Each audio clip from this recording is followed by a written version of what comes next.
पण तो सगळ्यांमध्येच वाढेल असं नाही. कॉन्फिडन्स बिल्डिंगसाठी त्याला त्याच्यातले इम्पॅक्ट असेल तर ते काढण्यासाठी जे काय आवश्यक असेल ते करणं. दुसरं एक लक्षात आलं की रोट लर्निंग अजूनही आहे. म्युन्सिपॅलिटी शाळामध्ये रोट लर्निंग खूप जास्त प्रकारे. मी त्या दिवशी कुठल्या एका शाळेत गेलो होतो आणि एका मुलाला एक पॅराग्राफ वाचायला सांगितलं, तर त्याला तो पॅराग्राफ वाचता आला सर, इंग्रजी वाचता आलं. अंडरस्टँडिंग झिरो म्हणजे थोडंसं सुद्धा नाही. मग हे काही फार चांगलं नाही. म्हणजे उगाच काहीतरी 4 शब्द इंग्लिश बोलला, लिहिलं किंवा वाचलं म्हणून इंग्लिश आलं. आणि आता तो वेगळा इश्यू आहे की इंग्लिश यावं न यावं.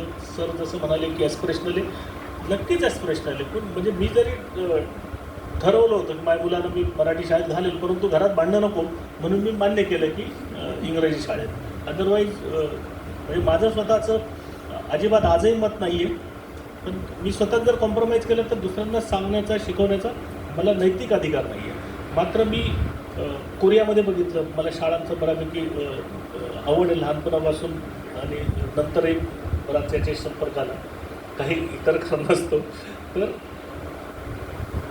कोरियात सगळं शिक्षण कोरियन भाषेत आहे, जपानमध्ये आहे, जर्मनीत आहे.